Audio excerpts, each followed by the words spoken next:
Starting this week, we'll start exploring 4 ways in which an organization can influence an individual's decision: authority, communication, criterion of efficiency, and organizational loyalty. Today, I'll focus on how authority influences our decisions in organization. By the end of this video, I want you to be able to think about and answer some important questions. What is authority and why does it matter in organizations? What are the 3 main functions of authority? When does authority work best and what conditions make it effective? And how can we stop people from abusing their authority? So what exactly is authority? Let's break it down into simple terms. Authority is the power to decide what someone else does. For example, you are a team leader and I am a team member. You make decisions and expect me to follow them. You exercise authority over me when I set aside my own judgment and allow myself to accept your decisions. Authority exists when and only when I follow your decisions, regardless of what organization's rules say. Authority is all about this special relationship where decisions and actions flow in a top-down direction from you to me. Authority is only real if both parties play their roles accordingly. Authority in organizations is often distributed based on roles, responsibilities, and qualifications. At the heart of most organizations lies a hierarchical structure, which creates a clear line of command. In this hierarchical structure, authority allows people at the higher level to focus on broad, strategic decisions, while those at the lower levels concentrate on more specific, technical decisions. When people say it's above my pay grade, it often signifies that a decision is beyond someone's level of authority. It suggests that the matter in question requires the decision-making of someone in a higher position in the organization who has the appropriate authority to handle it. What are 3 functions of authority? Enforcing conformity, reallocating and distributing decision-making power, and coordinating activity. Let's examine each function closely. A main function of authority is to enforce the conformity and ensure that individuals align with the expectations set by the group or by those in power. This function of authority is particularly evident in scenarios where there is a disagreement between supervisors and their team members. For example, in a team, if there is a dispute over the goal of a new project, it is the authority of the team leader or manager to make the final decision, ensuring that the team aligns with this decision moving forward. This authority enforces conformity by establishing clear expectations that the team members are to follow the leader's decisions. Veto power, often found in an organization's bylaws, is another example of exercising authority to enforce conformity. If a committee proposes a new policy and the leader uses veto power to reject it, it clearly demonstrates the leader's authority. To further enforce conformity, a set of penalties can be used to punish non-compliance or deviation from expected obedience to authority. For example, during the COVID-19 pandemic, organizations and governments worldwide implemented many mandates, such as mask and vaccine mandates, to enforce conformity with the authority. Non-compliance was punished through denial of service, termination of employment, fines, and other penalties to ensure conformity with the authority. A second function of authority is to reallocate decision-making power. It does not mean you use authority to make decisions, but you use authority to redistribute that decision-making power to others. Why do you do that? We've already learned that specialization and expertise play a key role in optimizing administrative efficiency.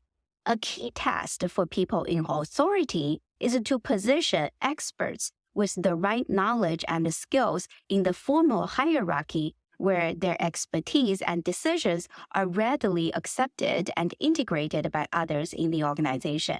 This arrangement is particularly beneficial in an organizational structure focused on processes. For example, by consolidating all activities requiring engineering expertise into a single department, organizations can effectively assign decision-making roles to those with the necessary technical knowledge. This approach not only simplifies the process of capitalizing on specialized skills, but also significantly boosts the quality of decisions made in the organization. Another way to reallocate decision-making power is to build a decentralized organizational structure. In a large school district, decentralizing authority allows organizations to benefit from the specialized knowledge and expertise of individuals at different levels, leading to decisions that are better informed and more relevant to the unique challenges and opportunities they face. Decentralization also encourages empowerment and accountability among staff at all levels, as they are given the autonomy to make decisions and are held accountable for the outcomes. In organizational hierarchy, supervisors, by nature of their roles, typically have access to more information than their subordinates. This information advantage can lead to the perception that the supervisors make better decisions solely due to their superior decision-making abilities. However, it's often the case that their authoritative positions grant them better access to information, which in turn enables them to make more informed decisions. This is a self-fulfilling process. Essentially, if any individual were placed in such a position of authority, they too may make better decisions, not inherently because of their decision-making skills, but due to the improved access to information provided by their position of authority. The third function of authority is to coordinate activities. Coordination ensures that all members of a group adopt the same decision or make decisions that are mutually consistent, ultimately aligning with the organization's overarching goals. For example, a large school district decides to use a new data management system to track student performance, attendance, and resources more efficiently. The decision to adopt this system is based on expertise, identifying the most suitable data management solution that aligns with the district needs. However, the challenge extends beyond selecting the system. Administrators must coordinate the activities of teachers, administrators, IT staff, and other stakeholders to ensure everyone uses the system effectively and consistently. This is where authority steps in. By exercising authority, leaders can centralize the decision-making processes to develop a comprehensive plan that guides the rollout, training, and adoption of the new data management system. They may use the authority to mandate training sessions for all teachers, establish deadlines for data entry, and develop uniform protocols for accessing and updating student information. This use of authority aims to coordinate different organizational members' efforts and ensure the district moves together towards the shared goal of improving educational outcome and operational efficiency through the new data system. For the exercise of authority to be effective, at least 3 conditions must be met. Those conditions help create an environment where authority is respected and followed. When those conditions are not adequately addressed, the likelihood of employees turning towards disobedience increases. The first condition is the employee's zone of acceptance. It means employees' willingness to accept and follow decisions made by their supervisors without resistance. This zone of acceptance varies depending on the employee's area of expertise and their perception of the decision maker's expertise.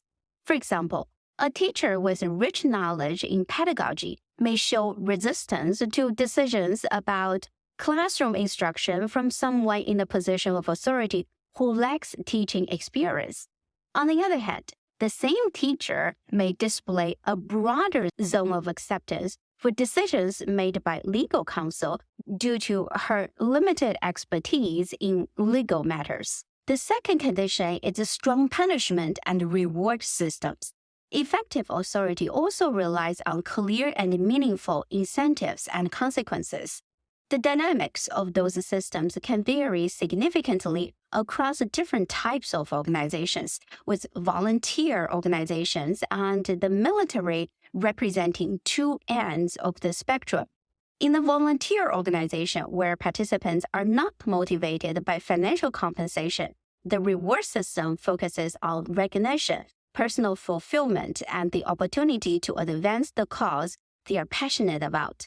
Outstanding volunteers may be acknowledged through rewards, public appreciation, or leadership opportunities within the organization.